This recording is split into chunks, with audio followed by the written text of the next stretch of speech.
Hey guys, welcome back to my channel. Here in this channel we talk about hair care tips, routines, regimen, and so much more. So if you know you are interested in this type of content, make sure to hit that lovely subscribe button down below and turn on the notification bell so that you can join the family.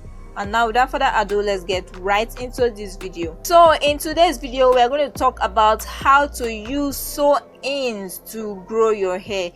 If you are already subscribed to my channel, you know already that I mention protective style a lot in almost all my videos, and this is because protective styling has been key in my regimen, it has been key in my routine, and it has been key in growing my hair to waist length. So I don't joke with protective styling, and that's why I make sure I always mention it in my videos because it has been a very big help to me. Now there are different types of protective styling. I talked about different protective styles you can use to grow your hair in another video, so if you are interested in that, make sure to check out that video.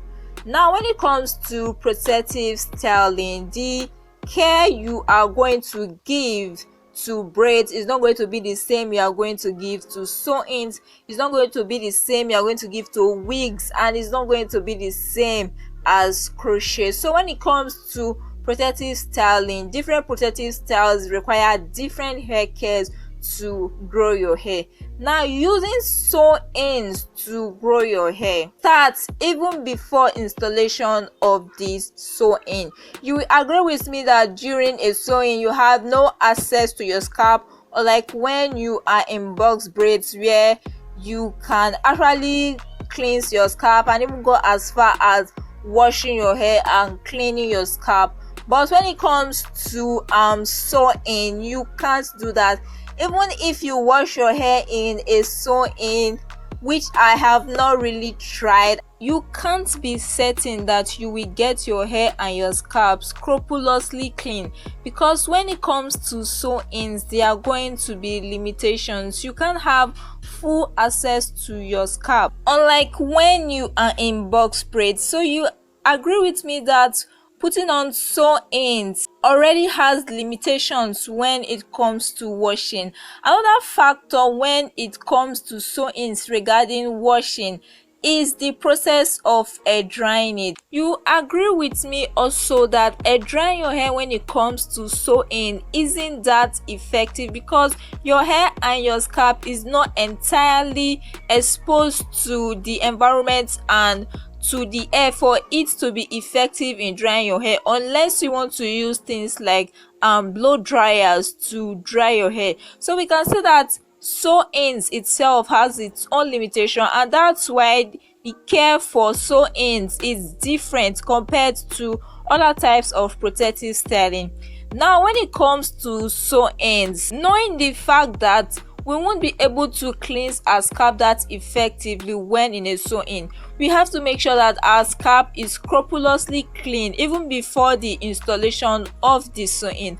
So you have to make sure that you wash your hair with emphasis on your scalp, because when it comes to washing and shampooing your hair, your scalp is the target. Shampoos are made for your scalp while conditioners are made for your hair. So you have to make sure that when shampooing your hair you concentrate so well on the scalp, so that even when you install a sew-in there is no build up already on your scalp, there is no dirt, your scalp is clean and ready to take the sew-in, and it can at least go a long distance or at least a certain amount of time before you start having dirt and build up on your scalp. So you have to make sure that when installing a sew-in your scalp is clean and your hair is clean before the installation process. Another factor we have to consider when it comes to using sew-ins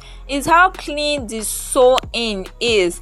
The sew-in you are going to put on have to be clean, guys. If not, if your sew-in is dirty and you even washed your hair and your scalp is clean and you put on dirty sew-in on your hair, it's going to affect your hair, guys, because the dirt and the build-up on the sew-in, if you've used it before from product build-up and all that, can actually have an effect on your hair. It can actually make your hair get dirty faster than expected. So you want to make sure that your sew-in is clean, especially if you've used it before you install it on your hair. Another point we have to consider when it comes to using sew-ins to grow our hair is heat, guys. Especially for us here in the tropics, we agree that the weather is usually very hot. So when installing a sew-in, if you know you are going to use it for a long period of time, you have to make sure that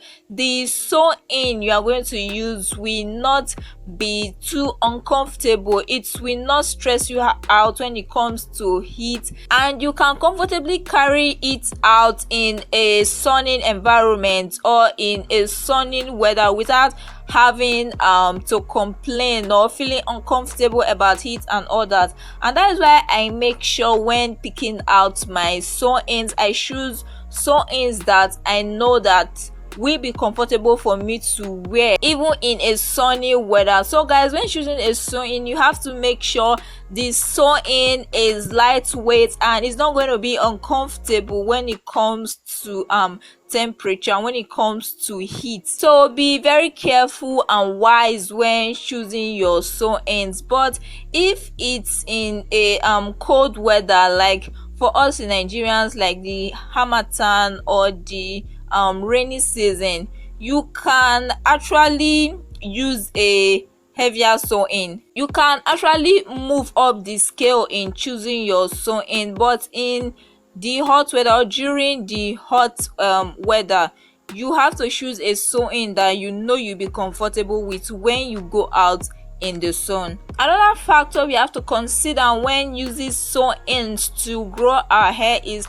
styling the sew-in, guys. Yeah, I know sew-ins are not our real hair, but you agree with me that at times when styling your sew-ins, when combing them and when brushing them, you actually feel them tugging on your hair. You actually feel your hair tugging. So to prevent this, limit the amount of time you style your sew-ins. And when brushing or combing your sew-in, you want to make sure you support it or hold it at the base before combing the tip or the rest part of the sew-in, so as to prevent tugging on your hair.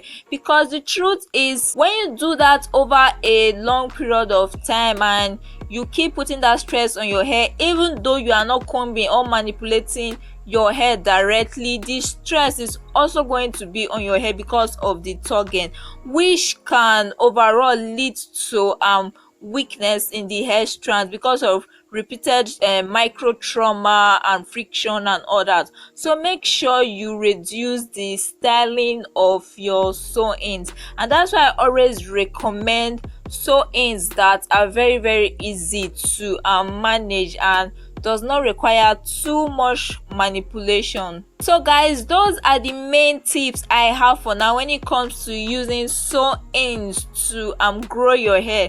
I have tons of other videos on protective styling in general, so you can also check out those videos as well. I have a whole playlist on protective styling, so you can check out that playlist to get more information on how to use protective styling in general to grow your hair.